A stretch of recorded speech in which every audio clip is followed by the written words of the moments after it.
नमस्कार दोस्तों, welcome to Ramesh academy. आज हम यह क्लास स्टार्ट कर रहे हैं। साइंस चैप्टर वाइज का क्लास स्टार्ट कर रहे हैं। साइंस चैप्टर वाइज का क्लास ये स्टार्ट आज हम कर रहे हैं।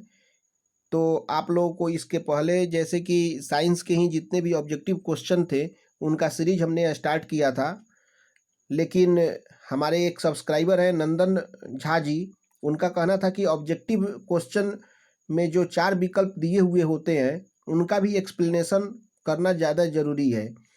तो उनकी बात को ध्यान में रखते हुए हमने आज से साइंस के चैप्टर वाइज टॉपिक स्टार्ट कर रहे हैं। मतलब सबसे पहले हम लोग जितने भी साइंस होते हैं, साइंस में सबसे पहले हम लोग फिजिक्स को पढ़ेंगे, उसके बाद में हम लोग केमिस्ट्री पढ़ेंगे, उसके बाद बायोलॉजी को पढ़ेंगे।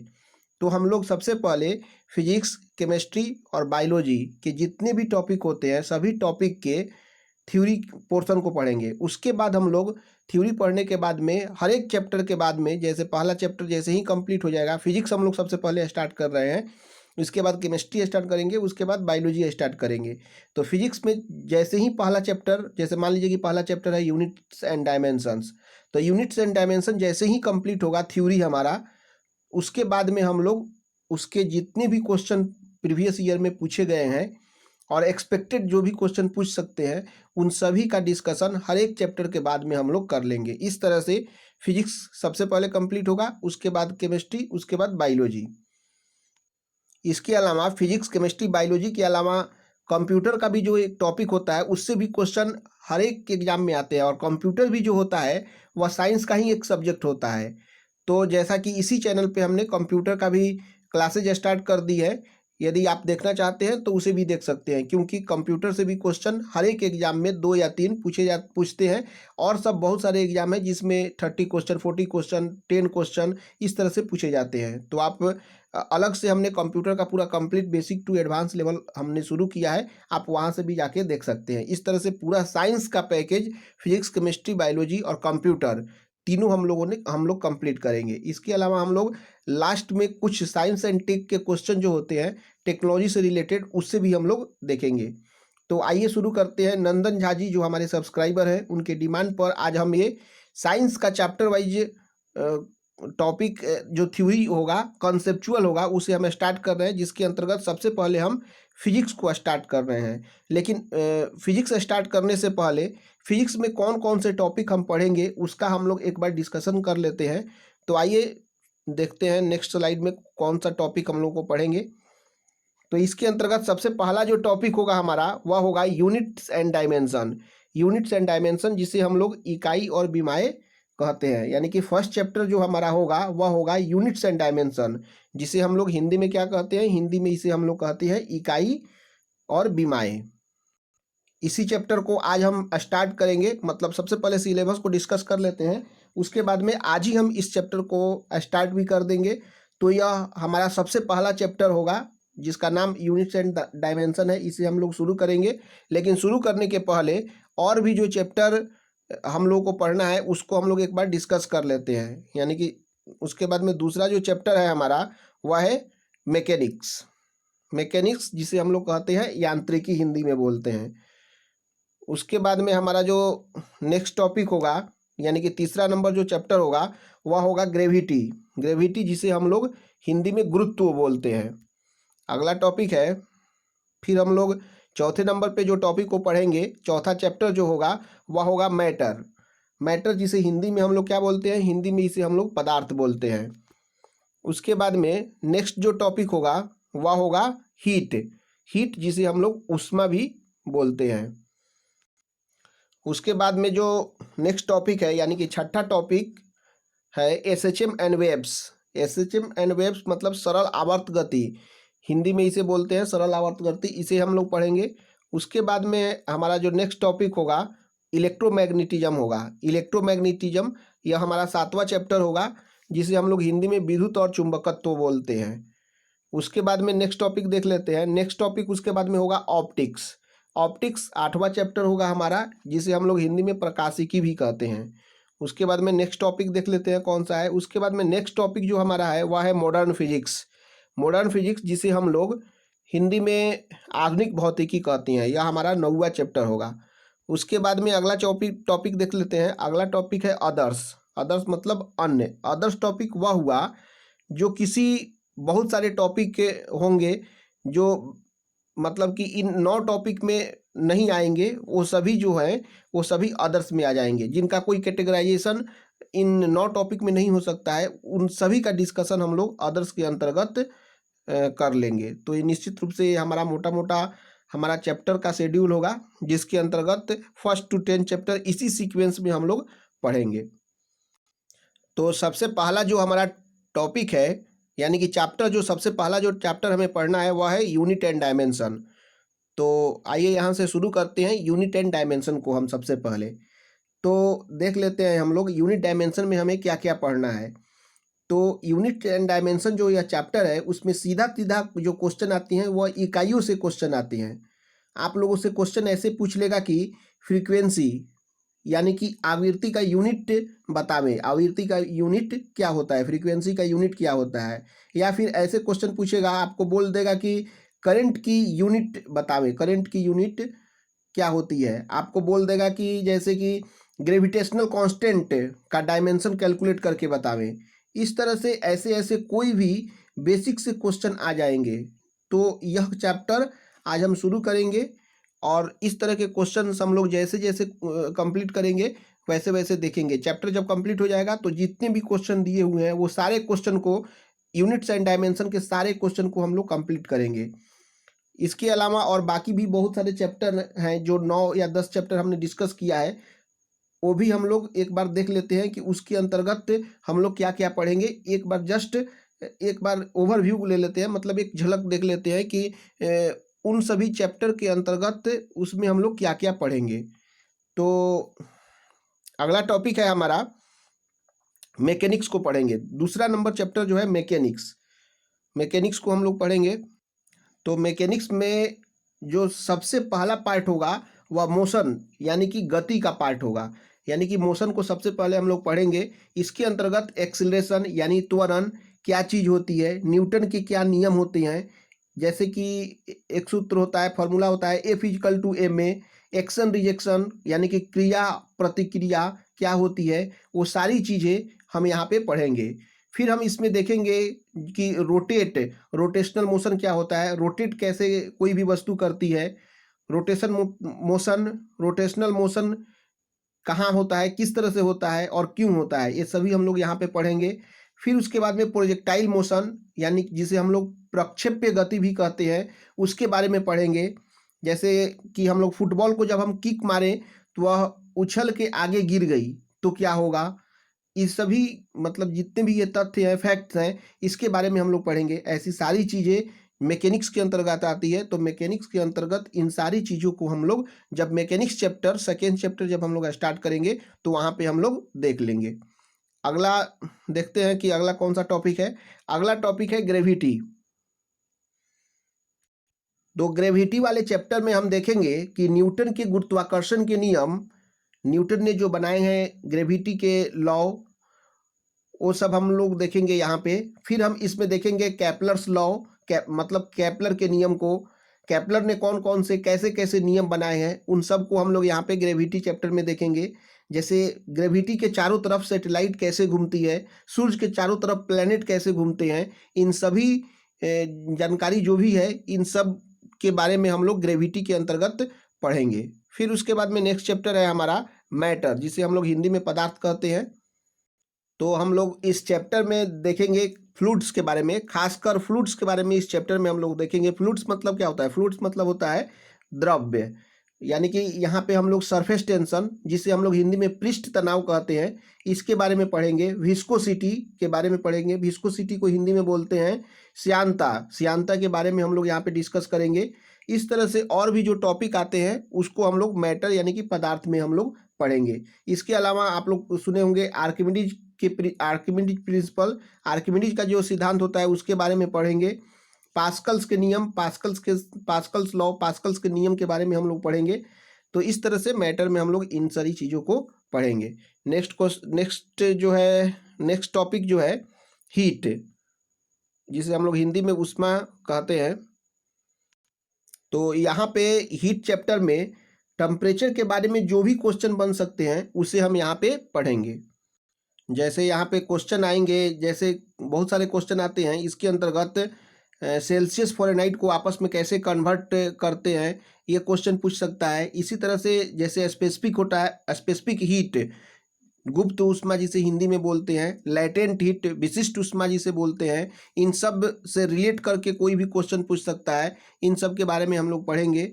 फिर उसके बाद में और भी लॉ होते हैं, जैसे ऊष्मागतिकी के जो 3 नियम होते हैं, लॉज ऑफ थर्मोडाइनेमिक, उसे भी हम लोग यहाँ पे पढ़ने की कोशिश करेंगे।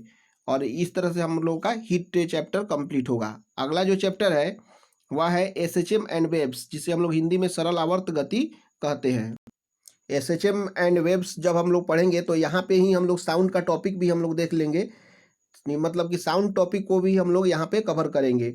जैसे आप लोगों ने देखा होगा कि जब मैंने सिलेबस डिस्कस किया था, सिलेबस टॉपिक का नाम बताया था, तो वहाँ पे साउंड का कोई भी टॉपिक कहीं भी नहीं था, तो उसे हम लोग यहीं पे कवर करेंगे। ये हम इसी चैप्टर के साथ कंप्लीट कर लेंगे। इसके अलावा एक और टॉपिक है इलेक्ट्रोमैग्नेटिक वेव्स, यानी कि इलेक्ट्रोमैग्नेटिक वेव का हिंदी मतलब होता है विद्युत चुंबकीय तरंग। इस टॉपिक को भी हम लोग एसएचएम एंड वेव्स के अंतर्गत ही कंप्लीट कर लेंगे, क्योंकि एसएचएम वेव्स, साउंड और इलेक्ट्रोमैग्नेटिक वेव ये तीनों एक दूसरे से रिलेटेड है। तो इन तीनों चैप्टर को वन बाई वन एक एक करके कंप्लीट कर लेंगे, जिससे तीनों को समझने में आसानी होगी। उसके बाद में जैसे एक एग्जाम्पल देख लेते हैं। एसएचएम जब हम लोग पढ़ेंगे तो इसमें हम लोग पेंडुलम के बारे में मेनली पढ़ना होता है। मेनली टॉपिक जो होता है वो पेंडुलम से ही रिलेटेड होता है। जैसे आप लोगों ने देखा होगा कि एक लंबे से धागे पे आपने एक पत्थर बांध दिया और पत्थर को टुक टुक करके आगे की तरफ पीछे की तरफ चला रहे हो, तो पत्थर क्या होता है, दाएं बाएं चल रहा है। तो इस पत्थर को जब हम इसे चांद पे ले जाएंगे तो क्या होगा, धरती के सेंटर पे इसे हम ले जाएंगे तो क्या होगा, सैटेलाइट पे ले जाएंगे तो क्या होगा। ऐसे जितने भी सवाल बन सकते हैं वो सभी सवाल का डिस्कस हम लोग एसएचएम एंड वेव्स में ही करेंगे, यानी कि सरल आवर्त गति में इन सारे क्वेश्चन का आंसर हम लोग जानने की कोशिश करेंगे। फिर उसके बाद में अगला चैप्टर है इलेक्ट्रोमैग्नेटिज्म, मतलब विद्युत एवं चुंबकत्व। यहाँ पर हम देखेंगे रेजिस्टेंस का हिंदी अर्थ होता है प्रतिरोध। उसके बाद में हम लोग ओम के नियम, ओम्स लॉ को पढ़ेंगे, और जो भी इलेक्ट्रिसिटी एंड मैग्नेट से रिलेटेड कॉन्सेप्ट हो सकते हैं वो सब का डिस्कस इलेक्ट्रोमैग्नेटिज्म के अंतर्गत हम लोग करेंगे। जैसे फराडेज लॉ, फराडे का नियम, right hand rule, left hand rule, Fleming's law, इन सभी कॉन्सेप्ट के बारे में हम लोग इलेक्ट्रोमैग्नेटिज्म यानी विद्युत और चुंबकत्व टॉपिक के अंतर्गत हम लोग पढ़ेंगे। फिर नेक्स्ट चैप्टर हम लोग देख लेते हैं। नेक्स्ट चैप्टर है हमारा ऑप्टिक्स, जिसे हम लोग प्रकाशिकी कहते हैं।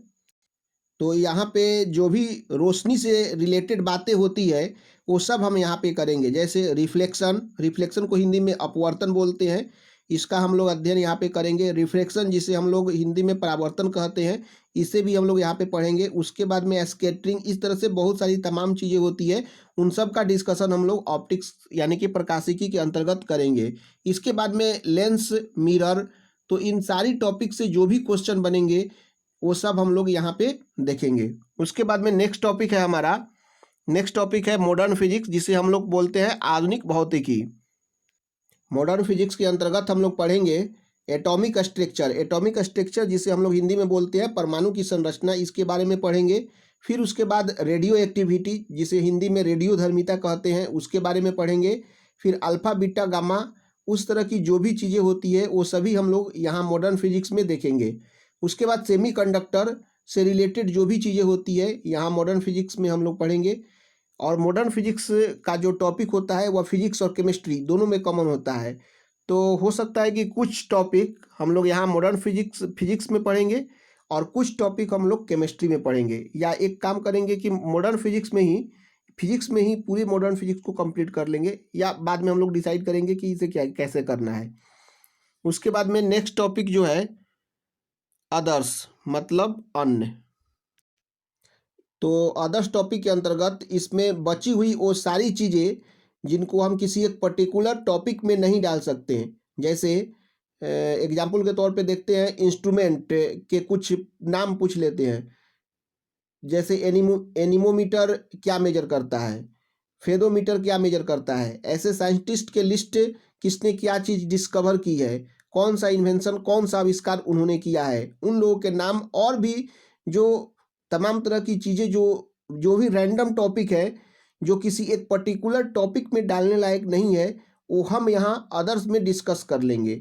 जहाँ से भी जो भी क्वेश्चन बन सकते हैं उन सारे क्वेश्चन को हम लोग यहाँ पे डिस्कस करेंगे।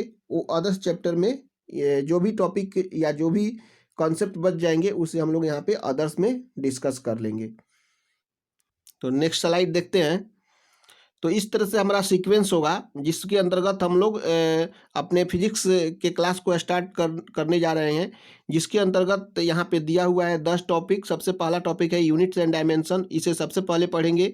उसके बाद मैकेनिक्स पढ़ेंगे दूसरे नंबर पे। तीसरे नंबर पे हम लोग ग्रेविटी पढ़ेंगे। उसके बाद चौथे नंबर पे हम लोग मैटर को पढ़ेंगे। पाँचवें नंबर पे हीट को पढ़ेंगे। छठे नंबर पे एसएचएम एंड वेव्स को पढ़ेंगे। सातवें नंबर पे इलेक्ट्रोमैग्नेटिज्म को पढ़ेंगे। आठवें नंबर पे ऑप्टिक्स को पढ़ेंगे। नौवें नंबर पे मॉडर्न फिजिक्स को पढ़ेंगे। और 10वें नंबर पे अदर्स यानी कि अन्य टॉपिक को हम लोग पढ़ेंगे। इस तरह से इसी सीक्वेंस में हमारा जो ये टॉपिक रहेगा, क्लासेज रहेंगे फिजिक्स के, ये सभी कंप्लीट होंगे। इसके अलावा आप लोग जानते हैं कि आरआरबी एनटीपीसी के लिए हम लोग बैच स्टार्ट किए हैं। तो आप लोग को जानना चाहिए कि आरआरबी एनटीपीसी में जो है वह 20 से 25 क्वेश्चंस साइंस के केवल पूछे जाएंगे। तो इसीलिए इसी को ध्यान में रखते हुए आप निश्चित रूप से इस बैच को आप देखिए और अपने दोस्तों के साथ भी बोलिए कि आरआरबी एनटीपीसी के लिए ये साइंस के स्पेशल बैच शुरू हुए हैं। तो ये बैच आरआरबी एनटीपीसी के लिए तो महत्वपूर्ण है ही, साथ साथ में उन सभी एग्जाम के लिए भी बेनिफिशियल होगा जहां भी साइंस के क्वेश्चन आते हैं। इसके बाद में हर एक चैप्टर के कंप्लीट होने के बाद रेलवे एग्जाम में जितने भी क्वेश्चन पूछे गए हैं, मतलब अभी तक रेलवे एग्जाम में साइंस के केवल 7000 प्लस क्वेश्चन पूछे गए हैं। तो उन सारे क्वेश्चन को चैप्टर वाइज वो भी उसके बाद टॉपिक वाइज डिस्कस में ऑब्जेक्टिव क्वेश्चन मैं कर दूंगा। इतना करने से आरआरबी इतना क्वेश्चन 7000 क्वेश्चन जब आप कर लेंगे तो आरआरबी एनटीपीसी का 100% क्वेश्चन, साइंस के 100% क्वेश्चन आपका टिक हो जाएगा। फिर भी सेफ जोन में रहने के लिए 100% क्वेश्चन पूरा कंप्लीट हो जाए, एक भी क्वेश्चन नहीं छूटे, उसके लिए हम लोग पीसीएस यूपीएससी में भी जो साइंस के क्वेश्चन, वहाँ पे पीसीएस यूपीएससी में जो साइंस के क्वेश्चन आते हैं वो बेसिक टू मॉडरेट लेवल के होते हैं। तो उसे भी हम लोग जैसे जैसे चैप्टर कंप्लीट करेंगे वैसे वैसे हम लोग ऑब्जेक्टिव चैप्टर वाइज क्वेश्चन को कंप्लीट करेंगे। तो इतना कुछ करने के बाद यानी कि हम लोग एक तो थ्योरी पढ़ेंगे, थ्योरी के बाद में आरआरबी एनटीपीसी के प्रीवियस ईयर क्वेश्चन करेंगे, फिर उसके बाद में पीसीएस यूपीएससी में जो प्रीवियस ईयर क्वेश्चन पूछे गए हैं वो सारे क्वेश्चन करेंगे। तो इतना कुछ करने के बाद में कोई भी क्वेश्चन कहीं से भी नहीं छूटेगा और आपको इतना करने के बाद में कहीं दूसरे जगह भी जाने की ज़रूरत नहीं है। बस आपका यही काम है कि जब आप एक बार देख लें और नोट्स बना लें तो इसी को आप लोग बार बार केवल रिवीजन करें। यानी कि मैं बोल सकता हूं कि रिवीजन इज द ओनली की टू सक्सेस इन एग्जाम। जो स्टूडेंट बार बार रिवीजन करेंगे उन्हें याद रहेगा, कॉन्सेप्ट क्लियर हो जाएगा, फिर उसके बाद में एग्जाम में वो लोग आराम से क्वेश्चन को कर पाएंगे। तो एग्जाम में जाने से पहले कम से कम 5 बार रिवीजन करके जाना है। फिर आप देखेंगे कि साइंस के सभी क्वेश्चन एग्जाम में जब आप बैठेंगे तो सही करके आ पाएंगे। तो आज से हम लोग ये स्टार्ट कर रहे हैं, आपको हम साइंस का पूरा कंप्लीट थ्योरी, पूरा ऑब्जेक्टिव क्वेश्चन प्रोवाइड कराएंगे। इतना कुछ करने के बाद में आपको कहीं भी जाने की ज़रूरत नहीं है। जैसे कि मैंने बताया, सिर्फ और सिर्फ आपको रिवीजन और सिर्फ रिवीजन आपको करना है। आप पहली बार में जब भी आएँ तो वीडियो को देखें, वीडियो को एक स्टोरी की तरह आप सुनिए, ध्यान से कंप्लीट एक बार में पहले पूरा देख जाइए। उसके बाद में जब आप दूसरी बार रिवीजन के तौर पे वीडियो को देखिए तो पेन और नोट्स अपना जो भी है कॉपी या नोट्स उसे लेकर बैठिए और जहां भी आपको लगे कि नोट्स करना है तो उसे आप अपने नोट्स बुक में लिख लीजिए। इस तरह से आपका एक नोट्स भी बढ़िया तैयार हो जाएगा और फिर उसके बाद में वीडियो देखने की जरूरत नहीं है, वीडियो बंद कर दीजिए। उसके बाद में जब दोबारा रिवीजन करना हो तो उसी नोट्स को बार बार रिवीजन कीजिए। तो आइए हम शुरू करते हैं। पहला चैप्टर यूनिट्स एंड डायमेंशंस, ये हमारा पहला चैप्टर फिजिक्स का होगा जिसे हम लोग यूनिट्स एंड डायमेंशन बोलते हैं। इसे ही हम लोग हिंदी में इकाई और विमाएं बोलते हैं। तो आइए शुरू करते हैं, ये हमारा पहला चैप्टर है। तो आइए देखते हैं। तो इस चैप्टर के अंतर्गत सबसे पहली जो चीज़ जो आपसे पूछेगा, या जो सबसे पहला जो टॉपिक है वो है फंडामेंटल क्वांटिटीज, जिसे हम लोग बोलते हैं हिंदी में आधारभूत राशियाँ। यानी कि फंडामेंटल क्वांटिटीज के बारे में सबसे पहले हम लोग जानने की कोशिश करेंगे। इसी के बारे में सबसे पहला क्वेश्चन होता है। तो फंडामेंटल क्वांटिटीज कौन कौन सी होती है, इसके बारे में हम लोग अभी पढ़ेंगे।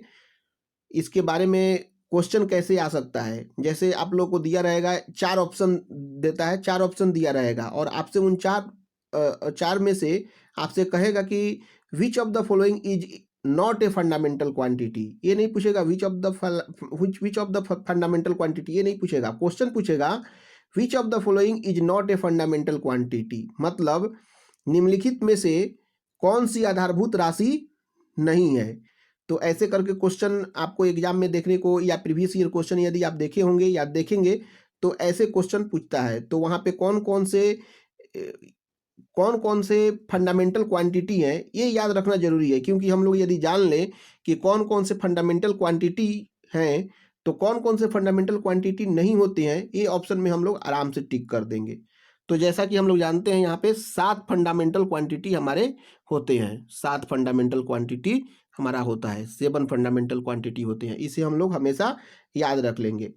तो 7 फंडामेंटल क्वांटिटीज होते हैं। तो कोई भी क्वांटिटीज, कोई भी राशि यदि आपके ऑप्शन में दिया हुआ है तो कौन सा फंडामेंटल क्वांटिटीज है या नहीं है, यदि आपको 7 फंडामेंटल क्वांटिटीज के बारे में जानकारी होगी और याद होगा तो निश्चित रूप से ऑप्शन से जो फंडामेंटल क्वांटिटीज नहीं होगा उसे हम लोग देख सकते हैं। तो हमारे पास 7 फंडामेंटल क्वांटिटीज है, जिसके अंतर्गत सबसे पहला है लेंथ, जिसे हम लोग हिंदी में लंबाई कहते हैं।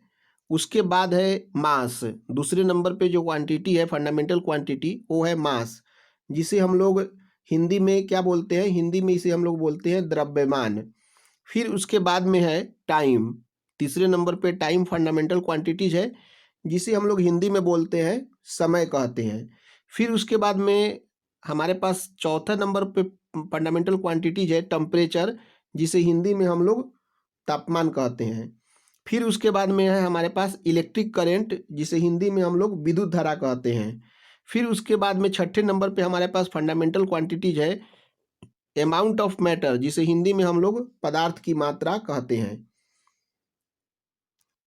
और सबसे लास्ट में है हमारा ल्यूमिनस इंटेंसिटी, जिसे हिंदी में हम लोग प्रकाश की तीव्रता कहते हैं।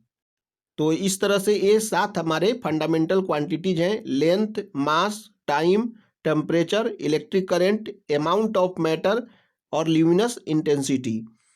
तो अब इनमें से, इसके बाद से अब इनमें से कोई भी फंडामेंटल क्वांटिटीज यदि आपके पेपर में आती है तो आप निश्चित रूप से पता लगा लेंगे कि उस ऑप्शन में कौन कौन से फंडामेंटल क्वांटिटीज है। तो यदि क्वेश्चन में पूछता है कौन से फंडामेंटल क्वांटिटीज नहीं है तो आराम से आप ऑप्शंस इलिमिनेट कर सकते हैं। यहाँ पे हम लोगों ने फंडामेंटल क्वांटिटीज के सभी को देख ही लिया, लेकिन सबसे पहला क्वेश्चन है कि फंडामेंटल क्वांटिटीज होते क्या हैं। तो फंडामेंटल क्वांटिटीज क्या होते हैं ये कंसेप्चुअली समझने के लिए ज़रूरी है, लेकिन एग्जाम पॉइंट ऑफ व्यू से कोई खास ज़रूरी नहीं है, क्योंकि एग्जाम में आपको ये क्वेश्चंस कभी पूछा ही नहीं है और पूछेगा भी नहीं कि फंडामेंटल क्वांटिटीज क्या होता है। फिर भी आपके नॉलेज के लिए मैं आपको एक आइडिया दे देता हूँ कि फंडामेंटल क्वांटिटीज क्या होता है। तो जैसा कि फंडामेंटल क्वांटिटीज वो होती है जिनको एक दूसरे पर निर्भर करने की आवश्यकता नहीं होती है। यानी कि मैं यदि मास यहाँ पे यानी कि द्रव्यमान को लेता हूँ तो द्रव्यमान का जो भी क्वांटिटी होता है, मुझे लेंथ, टाइम, टेम्परेचर, करंट, बाकी किसी फंडामेंटल क्वांटिटी से सहारा लेने की ज़रूरत नहीं है। यानी कि मास जो होता है वह डिपेंडेंट है, उसी तरह से लेंथ डिपेंडेंट है, टाइम भी इंडिपेंडेंट है, टेम्परेचर भी इंडिपेंडेंट है। यानी कि मास जो होता है अपने आप में डिपेंड है। जब हम इसे मास को डिफाइन करते हैं तो मुझे लेंथ, टाइम, टेम्परेचर और करंट, बाकी किसी फंडामेंटल क्वांटिटी से सहारा लेने की ज़रूरत नहीं होती है। आप इनमें से कोई भी क्वांटिटी उठाएं, उसकी डिफिनीशन उसकी परिभाषा देने के लिए किसी दूसरे क्वांटिटी की आवश्यकता न हो तो हम बोलते हैं कि वो फंडामेंटल क्वांटिटीज है। लेकिन अगर किसी दूसरे क्वांटिटीज पर निर्भर रहना पड़े तो वह फिर फंडामेंटल नहीं रहेगी।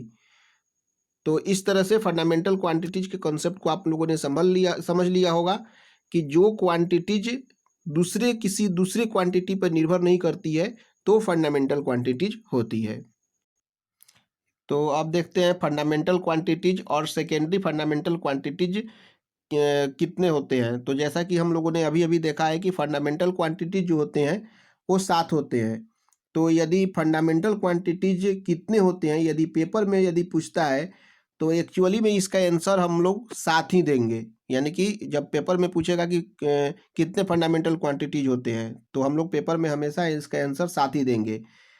लेकिन इसके अलावा भी 2 हमारे होते हैं फंडामेंटल क्वांटिटीज जिसे हम लोग सेकेंडरी फंडामेंटल क्वांटिटीज बोलते हैं। इस तरह से 7 फंडामेंटल क्वांटिटीज और 2 सेकेंडरी फंडामेंटल क्वांटिटीज मिलाकर हमारे फंडामेंटल क्वांटिटीज जो हुए 9 हुए। लेकिन पेपर में हम लोग जब पूछेगा कि कितने फंडामेंटल क्वांटिटीज होते हैं तो उसे हम लोग 7 पे ही टिक करेंगे। इसके बाद में और जो 2 सेकेंडरी फंडामेंटल क्वांटिटीज जिसे हम लोग हिंदी में बोलते हैं द्वितीयक आधारभूत राशियाँ कौन सी है, उनके डायमेंशन होते हैं या नहीं होते हैं, उनके यूनिट क्या हैं, ये सब हम लोग नेक्स्ट स्लाइड में देखते हैं। तो सेकेंडरी फंडामेंटल क्वांटिटी जो दो होते हैं। तो पहले का नाम है प्लेन एंगल। प्लेन एंगल को हिंदी में हम लोग बोलते हैं समतल कोण। और दूसरे सेकेंडरी फंडामेंटल क्वांटिटीज का नाम है सॉलिड एंगल, जिसे हिंदी में हम लोग बोलते हैं ठोस कोण। आइए अब नेक्स्ट स्लाइड देखते हैं। हमने अभी तक फंडामेंटल क्वांटिटीज जो कि 7 होते हैं और सेकेंडरी फंडामेंटल क्वांटिटीज जो कि 2 होते हैं, इसे हम लोगों ने देख लिया। मतलब अब तक हमने जो भी पढ़ा है वो सभी क्वांटिटीज होते हैं। मतलब फंडामेंटल क्वांटिटीज ही हैं तो क्वांटिटीज ही होते हैं। तो क्वांटिटीज वो होती है जिसका आप माप कर सकते हैं, यानी कि मेजर कर सकते हैं, जिसे हम लोग नाप सकते हैं। एग्जाम्पल के तौर पे किसी चीज़ की लंबाई हम मेजर कर सकते हैं। लंबाई, जैसे लंबाई को हम लोग मीटर में नापते हैं, हम सभी जानते हैं। मेजर करना प्रैक्टिकली पॉसिबल हो ये ज़रूरी नहीं है, लेकिन थ्योरेटिकली पॉसिबल होना चाहिए। प्रैक्टिकली हो सकता है कि कोई चीज़ें आपको समस्या दे रही हो, जैसे कि मैं सूरज और धरती के बीच दूरी मेजर करना चाहूँ, तो हो सकता है कि आज से 400 वर्ष पहले यदि मैं पैदा हुआ होता, या 500, 600 या 700 वर्ष पहले यदि मैं पैदा हुआ रहता, तो हो सकता है कि धरती और सूरज के बीच की दूरी को मापने में हमें कठिनाई होती। क्यों कठिनाई होती? क्योंकि उस समय फिजिक्स इतना एडवांस नहीं था जितना आज के दिन में है। आज के दिन में हम लोग धरती और सूरज के बीच की दूरी इजीली ज्ञात कर सकते हैं, लेकिन आज से 100, 200, 300, 400 या 600 वर्ष पहले धरती और सूरज के बीच की दूरी पता लगाना बहुत ही कठिन था। हम लोग पता नहीं लगा सकते थे। तो लेकिन ये सभी जो हैं वो इंजीनियरिंग एस्पेक्ट्स हैं। ये प्रैक्टिकली कैसे करते हैं इसके बारे में उतना जानने की ज़रूरत नहीं है, वो एक अलग चीज़ है। लेकिन थ्योरेटिकली लंबाई नापना आसान है। किसी भी चीज़ की लंबाई मापी जा सकती है। आप 2 चीज़ों के बीच लेंथ देखते हैं और हो जाता है कि दो चीज़ों के बीच में लेंथ कितनी है आप नाप लेते हैं। लेकिन कुछ चीज़ें दुनिया में ऐसी भी होती है जो मेजर की ही नहीं जा सकती है। उन्हें हम क्या बोलते हैं? उन्हें हम क्वांटिटी नहीं बोल सकते हैं। यानी कि जिस क्वांटिटी को हम लोग मेजर नहीं कर सकते हैं उससे हम लोग क्वांटिटीज नहीं करेंगे। कोई भी वस्तु को जिसे हम लोग मेजर नहीं कर सकते हैं उसे हम लोग क्वांटिटीज नहीं कहेंगे। जैसे उदाहरण के तौर पे हम देखते हैं कि मान लीजिए कि कोई आपसे बोले कि मैं तुमसे बहुत प्यार करता हूँ या बहुत प्यार करती हूँ, और फिर आप उससे पूछेंगे कि कितना प्यार करते हो या करती हो, मेजर करके बताओ। तो फिर वहाँ उसको मेजर करने के लिए कोई ना कोई यूनिट चाहिए। मान लीजिए कि उसने यूनिट का नाम रख दिया रमेश एकेडमी, तो वो कहे कि मैं तुमसे 100 रमेश एकेडमी प्यार करती हूँ। तो एक पर्टिकुलर यूनिट उसे डिफाइन करनी होगी। लेकिन प्यार एक ऐसा चीज़ है जिसे मेजर नहीं किया जा सकता है। इसलिए मैं बोलता हूँ कि वो प्यार जो है वह क्वांटिटी नहीं है, यानी कि जिसे हम लोग मेजर करेंगे, नापेंगे, वही क्वांटिटी होगा। अब दूसरा एक एग्जाम्पल लेते हैं। जैसे आपको एक पिन चुभा दिया जाए, तो पिन चुभाने के बाद में दर्द होगा। आपको बहुत तेज दर्द हो रहा है, आप बोलें कि मुझे बहुत तेज दर्द हो रहा है, तो मैं पूछूं कि आपको कितना तेज दर्द हो रहा है, उस दर्द को मेजर करने का कोई ना कोई तो तरीका होगा तो बताइए। यदि आप उस तरीका को ढूंढेंगे तो उसके लिए क्वांटिटी यदि आप लेते हैं तो वह क्वांटिटी कहलाएगा, जिस मेजर से नापते हैं। मतलब जैसे मान लीजिए कि रमेश एकेडमी से आप मापते हैं तो एक क्वांटिटी कहलाएगा, लेकिन अगर उसे मेजर करना पॉसिबल नहीं है, क्योंकि दर्द को मापने का कोई भी यूनिट अभी तक बना नहीं है। तो इसीलिए दर्द जो होगा वह फिजिकल क्वांटिटीज नहीं होगा। तो इस तरह से क्वांटिटीज बस वही होती है जो नापी जा सकती है। फिजिक्स में हम पहले से कुछ क्वांटिटीज बनाकर रखते हैं, जैसे यहाँ पे जितने भी क्वांटिटीज है 7 क्वांटिटीज, तो इनके कुछ ना कुछ यूनिट्स होते हैं, और उसी यूनिट्स होते हैं, उसी के बारे में अब हम लोग को देखना है। तो नेक्स्ट स्लाइड में देखते हैं जितने भी फंडामेंटल और सेकेंडरी फंडामेंटल क्वांटिटीज है उसके यूनिट्स क्या क्या हैं। तो यहाँ पे देखते हैं, जैसा कि हम लोग जानते हैं कि किसी भी क्वांटिटीज को मापने के लिए बहुत तरह के यूनिट्स हो सकते हैं। जैसे इकाइयों को भी ऐतिहासिक रूप से देखें तो पुराने ज़माने में कुछ यूनिट्स चलती थी। जैसे अंग्रेज़ों के ज़माने में जो है वह एफपीएस सिस्टम चलती थी। एफपीएस सिस्टम जिसे हम लोग इम्पीरियल सिस्टम भी कहते हैं। एफपीएस सिस्टम में जो होता है वह लंबाई को हम लोग फीट में, यानी कि लेंथ को फीट में हम लोग नापा जाता है, वजन को हम लोग पाउंड में नापा जाता है, और समय को सेकेंड में मापा जाता है। तो और समय को सेकेंड में नापा जाता था। तो आदमी की हाइट जैसे कितनी है तो वहाँ पे बोला जाएगा 6 फीट है, 7 फीट है, 5 फीट है। कितने किलोग्राम का केक मंगवाना है तो उसे किलोग्राम में मापने के बदले उसे पाउंड में नापते थे। जैसे कि पाउंड का केक मंगवा लेते थे, 1 पाउंड, 2 पाउंड, 3 पाउंड का केक हम लोग मंगवा लेते थे। सेकेंड समय की इकाई जो है जिसे आज तक हम यूज करते हैं उस समय भी यूज हो रहा था। पुराने ज़माने में ये सिस्टम चलता था जिसे हम लोग एफपीएस सिस्टम कहा जाता है। एफपीएस सिस्टम को ही इम्पीरियल सिस्टम भी कहा जाता है। इम्पीरियल सिस्टम भी एफपीएस सिस्टम को ही कहा जाता है। क्यों कहा जाता है इम्पीरियल सिस्टम?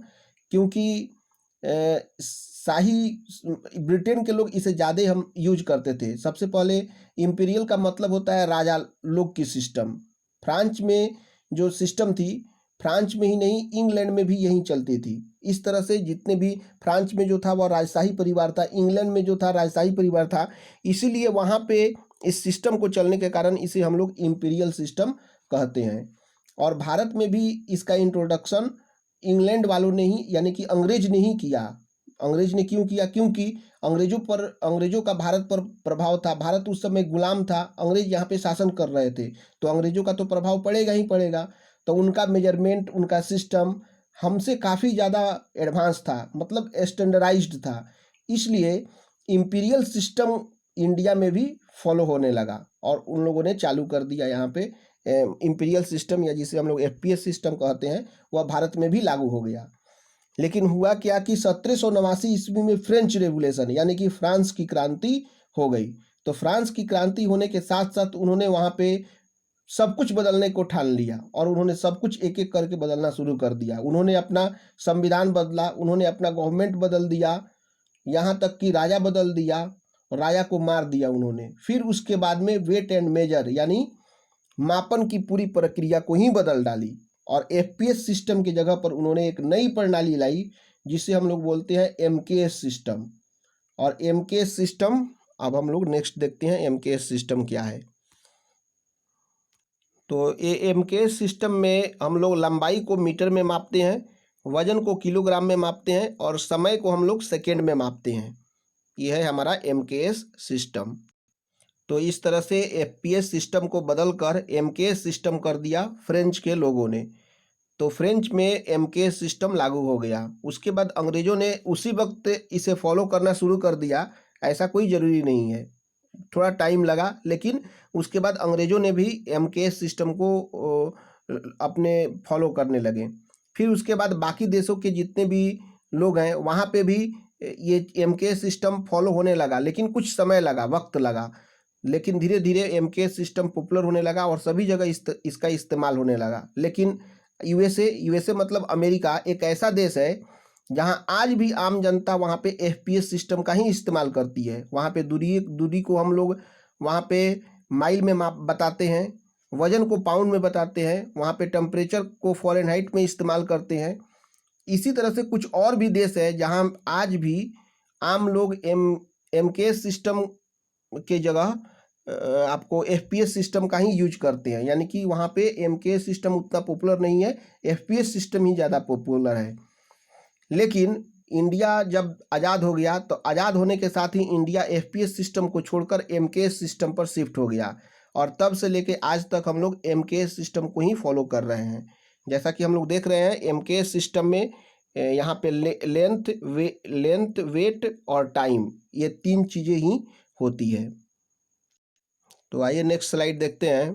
तो यहाँ पे सबसे पहले लेंथ के लिए जो हुआ वह मीटर हुआ, जिसे हम लोग उसके बाद में मास के लिए किलोग्राम और टाइम के लिए सेकेंड, यानी कि पहले 3 के लिए हमारा लेंथ के लिए मीटर, मास के लिए किलोग्राम और टाइम के लिए सेकेंड हो गया। उसके बाद में बाद वाली जितने भी यूनिट है उसका धीरे धीरे विकास हुआ, और वो फिर बाद में इस सिस्टम में जुड़ते चले गए। कुछ सालों के बाद अगली चीज़ें जुड़ी, कुछ सालों के बाद अगली चीज़ें, इस तरह से आगे आने वाली सालों में धीरे धीरे सभी चीज़ें इस्तेमाल होती गई। तो उन्हें हम बोलते हैं SI यूनिट्स, यानी कि ये जितने भी हमारे यूनिट्स हैं 7 फंडामेंटल क्वांटिटीज के, इसके यूनिट्स को हम लोग SI यूनिट्स बोलते हैं। यानी कि MKS सिस्टम से हम लोग शिफ्ट कर गए SI यूनिट्स पर। मतलब SI यूनिट्स का मतलब होता है इंटरनेशनल स्टैंडर्ड्स। अब जो भी इंटरनेशनल स्टैंडर्ड्स यूनिट है उसे हम SI यूनिट्स कहते हैं। यहाँ पे SI यूनिट्स दिया हुआ है। जैसे लेंथ का यूनिट जो है वह मीटर है, जैसे METRE या METER। तो जैसा कि यदि आप UK इंग्लिश यदि फॉलो करते हैं तो आप मीटरे लिखेंगे, मीन्स METRE लिखेंगे, और यदि आप US इंग्लिश फॉलो करते हैं तो मीटर लिखेंगे, यानी कि METER लिखेंगे। दोनों में यही बस डिफरेंस है, नहीं तो लेंथ का जो SI यूनिट होता है वह METRE भी होता है और METER भी होता है। जो UK इंग्लिश फॉलो करते हैं वो METRE लिखते हैं, और जो US इंग्लिश फॉलो करते हैं वो METER लिखते हैं। इसके बाद मास का जो यूनिट होता है वह किलोग्राम होता है। इसमें किलो और ग्राम के बीच स्पेस देने की आवश्यकता नहीं है, यह किलोग्राम पूरा एक ही शब्द है। उसके बाद टाइम, जिसे हम लोग सेकेंड में मापते हैं। उसके बाद है टेम्परेचर, इसके लिए इकाई होती है केल्विन। फिर उसके बाद में है इलेक्ट्रिक करंट, इसके लिए इकाई है एम्पियर। इसके बाद यहाँ पे आप ये भी ध्यान से देखें, यदि आप नोट्स बना रहे हैं तो ध्यान से देखें, मैंने जितने भी यूनिट्स लिखे हैं उसका पहला जो लेटर है वह स्मॉल लेटर है। मतलब कोई भी यूनिट्स का जो पहला लेटर होता है वह स्मॉल लेटर होता है। जैसे केल्विन को कैपिटल से यदि शुरू करते हैं तो केल्विन को स्मॉल से शुरू करता हूं तो दोनों में अंतर होगा। यानी कि यदि कैपिटल से के से शुरू करेंगे और स्मॉल से शुरू करेंगे के से, तो दोनों में अंतर होगा, दोनों इक्वल नहीं है। इसके कुछ अंतर्राष्ट्रीय मानक हैं, यदि वे अंतर्राष्ट्रीय मानक रूल यदि हम फॉलो करें तो हमारी आदत अच्छी रहती है। हालांकि एग्जाम के पेपर में कभी ये नहीं पूछेगा कि कैपिटल के होना चाहिए या स्मॉल के होना चाहिए, क्योंकि आज तक कभी भी किसी भी एग्जाम में नहीं पूछा है। लेकिन हमें फिर भी सही तरीका इस्तेमाल करना चाहिए। अगर हमें पता है तो हम क्यों ना इस्तेमाल करें। हमें पता ही नहीं होता तो एक अलग बात होती, यदि पता नहीं रहता तो निश्चित रूप से हम गलतियां भी करेंगे। क्योंकि मैंने आपको बता दिया है कि जितने भी यूनिट्स होते हैं उनका जो फर्स्ट लेटर होता है वह स्मॉल लेटर होता है। तो आप आगे से जब भी यूनिट्स को लिखें तो उसका पहला लेटर जो है वो स्मॉल लेटर ही आप लिखें। यूनिट्स का मतलब इकाइयां हमेशा स्मॉल लेटर में ही होगी। यदि कैपिटल लेटर से स्टार्ट होती है, जैसे मान लीजिए कि केल्विन है, तो केल्विन को यदि कैपिटल लेटर से स्टार्ट करते हैं तो यह यूनिट नहीं हो गई, तो फिर यह हो जाएगा, उस व्यक्ति का नाम हो जाएगा। जैसे केल्विन का पूरा नाम है लॉर्ड केल्विन, तो जब हम लोग कैपिटल से स्टार्ट कर देंगे तो वह किसी व्यक्ति का नाम हो जाएगा। और यूनिट को हम लोग जब भी लिखेंगे तो स्मॉल लेटर से ही स्टार्ट करेंगे। जैसे लॉर्ड केल्विन ने उस यूनिट की नाम केल्विन रख दी, तो कैपिटल के का जब हम बात होगा तो मैं उस साइंटिस्ट का नाम रेफर कर रहा हूँ, लेकिन जब स्मॉल के होगा तो वह यह इकाई होगा, यानी कि यूनिट्स होगा। तो यूनिट्स हमेशा जो होता है वह स्मॉल लेटर से ही शुरुआत होता है। तो ये आप लोग समझ गए होंगे कि यूनिट्स को हम लोग स्मॉल लेटर से ही शुरू करते हैं। उसके बाद में है अमाउंट ऑफ मैटर, जिसे हम लोग पदार्थ की मात्रा कहते हैं। इसका जो यूनिट होता है मोल, MOLE होता है। इसे हम लोग स्मॉल से ही शुरू करेंगे। उसके बाद में होता है ल्यूमिनस इंटेंसिटी, यानी कि प्रकाश की तीव्रता। इसका जो SI यूनिट होता है वह कैंडेला होता है। इस तरह से हम लोगों ने सातों फंडामेंटल क्वांटिटीज का SI यूनिट्स हम लोगों ने देख लिया। अब ये जो 7 फंडामेंटल क्वांटिटीज है तो इनके सिंबल भी होंगे। तो सबसे अब इनके सिंबल देख लेते हैं। जैसे लेंथ को हम लोग मीटर से, लेंथ का जो SI यूनिट होता है मीटर होता है, तो इसका सिंबल जो हो जाएगा उसे हम लोग M से डिनोट करते हैं। M मतलब स्मॉल m से लिखेंगे हम लोग। फिर उसके बाद में देखते हैं मास, यानी कि द्रव्यमान का SI यूनिट किलोग्राम होता है, और इसका जो सिंबल होता है वो kg हो जाएगा। kg यहाँ पे k को के स्मॉल ही होगा। उसके बाद में टाइम, यानी कि सेकेंड। टाइम का SI यूनिट जो होता है वह सेकेंड होता है, जिसे हम लोग S से डिनोट करते हैं। यहाँ पे ध्यान रखने वाली बात है, ध्यान देने वाली बात है कि स्टूडेंट जब भी सेकेंड को लिखते हैं तो SEC लिख लेते हैं। जैसे सेकेंड को जब भी लिखना होता है तो वो लोग SEC लिख लेते हैं, जो कि ये गलत है। SEC सेकेंड नहीं लिखना चाहिए, हमेशा S लिखना चाहिए। और जैसे और भी एक जनरल गलती स्टूडेंट क्या करते हैं, जैसे जब ग्राम लिखते हैं तो ग्राम को जैसे 5 ग्राम लिखना है तो 5 ग्राम को वो लोग 5 GM ग्राम करके ऐसे करके लिखते हैं, 5 GM। तो ये भी गलत है, ये भी नहीं लिखना चाहिए। इस तरह से जब भी आप लोग लिखिएगा सेकेंड को S से डिनोट कीजिएगा, और ग्राम को जो है 5G, ओनली 5G ही लिखना सही होता है। जैसे यहाँ पे देखते हैं टेम्परेचर जो है, टेम्परेचर का जो SI यूनिट केल्विन होता है, और इसका सिंबल जो हो जाएगा वो K होगा। लेकिन यहाँ पे कैपिटल K मैंने लिखा है। सब जगह मैंने अभी अभी बोल रहा था कि सब जगह स्मॉल से शुरू होना चाहिए, लेकिन यहाँ पे कैपिटल क्यों है, तो इसके बारे में मैं बता देता हूँ। तो जो भी साइंटिस्ट के नाम जो होते हैं उसका जो सिंबल होता है वो K से शुरू होता है, जैसे कैपिटल लेटर से आता है। यूनिट जो होता है वो छोटे लेटर से होगा, लेकिन जो जब हम लोग सिंबल लिखेंगे और इसका नाम जब किसी साइंटिस्ट से रिलेटेड होगा तो उसे हम लोग कैपिटल लेटर में लिखेंगे। जैसे हम लोग इलेक्ट्रिक करंट का जो SI यूनिट होता है एम्पियर होता है, और एम्पियर भी एक साइंटिस्ट का नाम है, तो इसलिए यहाँ पे कैपिटल ए डिनोट करेंगे, कैपिटल A से लिखेंगे इसके सिंबल को।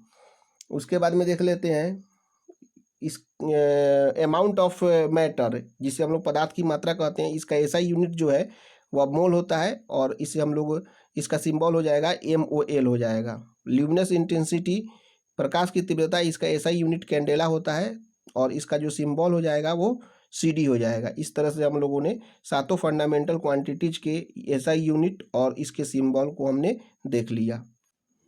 देखिए अब हम लोग नेक्स्ट, जैसे देखते हैं नेक्स्ट स्लाइड को देखते हैं। अब हम लोग का एक लास्ट टॉपिक बचा हुआ है, ये मैंने पहले क्लास के अंतर्गत क्वांटिटीज और इसके डायमेंशन। डायमेंशन जिसे हम लोग हिंदी में बीमा भी बोलते हैं। डायमेंशन सिर्फ उस क्वांटिटीज को रिप्रेजेंट करने का एक तरीका होता है। जैसे यहाँ पे दिया हुआ है लेंथ, तो लेंथ को कैसे रिप्रेजेंट करेंगे, तो लेंथ को हम लोग L से रिप्रेजेंट करते हैं।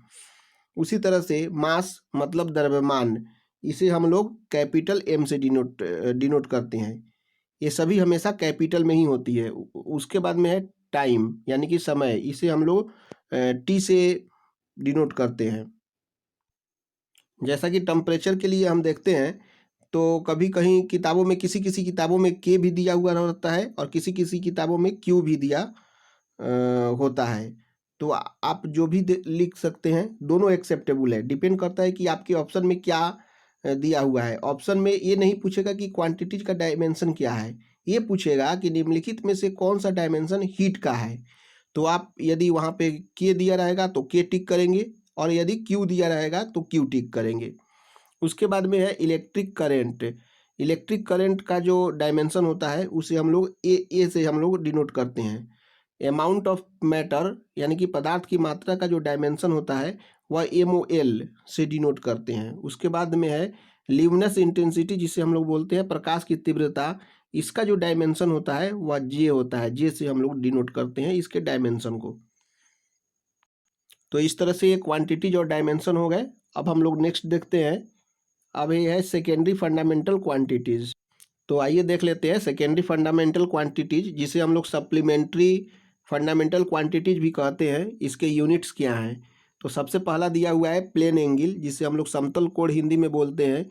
इसका जो यूनिट होता है वह रेडियन होता है, जिसे जिससे हम लोग डिनोट करते हैं, या इसका जो सिंबल होता है RAD से डिनोट करते हैं।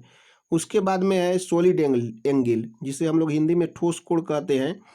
इसका जो यूनिट जो होता है वह स्टेरेडियन STERADIAN होता है, स्टेरेडियन होता है, जिसे हम लोग STRAD से डिनोट करते हैं। इस तरह से इसका सेकेंडरी फंडामेंटल क्वांटिटीज और इसके जो यूनिट होते हैं वो हमने देख लिया। लेकिन इन दोनों फंडामेंटल क्वांटिटीज के, सेकेंडरी फंडामेंटल क्वांटिटीज के मतलब प्लेन एंगल और सॉलिड एंगल के डायमेंशन नहीं होते हैं, यानी कि यह डायमेंशनलेस क्वांटिटीज होता है, प्लेन एंगल और सॉलिड एंगल। तो इस तरह से मतलब प्राइमरी क्वांटिटीज और सेकेंडरी फंडामेंटल क्वांटिटीज में ये सबसे बड़ा बेसिक डिफरेंस है कि प्राइमरी फंडामेंटल क्वांटिटीज के जो है वो डायमेंशन होते हैं, लेकिन सेकेंडरी फंडामेंटल क्वांटिटीज के डायमेंशन नहीं होते हैं। तो इस तरह से हमने ये पहले चैप्टर का फर्स्ट जो यूनिट होता है या फर्स्ट जो लिस्ट बोलते हैं उसे हम लोग कंप्लीट कर चुके हैं। और इसी के साथ हमने फर्स्ट टाइप के जितने भी क्वेश्चन हो सकते हैं उसे अब हम लोग कर लेंगे। और ये जैसे कि फंडामेंटल क्वांटिटीज कौन कौन सी है, कौन कौन सी नहीं है पूछेगा, इस तरह के क्वेश्चन जितने भी होते हैं वो सभी हम लोग कर पाएंगे, जितना मैंने अभी क्लास में पढ़ाया है उसके बाद। तो इस तरह से आज की क्लास को हम यहीं पे कंप्लीट करते हैं। आज हमने पूरे क्लास में हम लोगों ने देखा फंडामेंटल क्वांटिटीज और उससे रिलेटेड जितने भी टॉपिक हो सकते हैं वो सभी को हम लोगों ने अच्छे से देखा है। आप उस पर जाके क्वेश्चन को देख सकते हैं। तो नेक्स्ट क्लास में यूनिट डायमेंशन के अगले कॉन्सेप्ट को हम लोग पढ़ेंगे। आप अपने दोस्तों के साथ आप बताइए कि साइंस में फिजिक्स के क्लास जो है वो चैप्टर वाइज स्टार्ट हो चुके हैं, उनके साथ शेयर और सब्सक्राइब कीजिए। और निश्चित रूप से आप इसे अपने दोस्तों के साथ शेयर और सब्सक्राइब कीजिए। Thank you. और घर पे आप निश्चित रूप से स्वस्थ रहें, खुश रहें, और निश्चित रूप से आप पढ़ाई करते रहें। निश्चित रूप से आगे आने वाले टाइम पे एग्ज़ाम होगा। और इस वीडियो को अपने दोस्तों के साथ, फ्रेंड्स के साथ, जिसे ज़रूरत हो, जो भी एग्ज़ाम की तैयारी कर रहे हैं, RRB NTPC या और भी एग्ज़ाम के जहाँ पे साइंस के क्वेश्चन पूछे जाते हैं, आप उनके साथ ज़रूर इस वीडियो को शेयर कीजिए, सब्सक्राइब कीजिए, और निश्चित रूप से इस वीडियो को पूरा कंप्लीट देखिए। Thank you.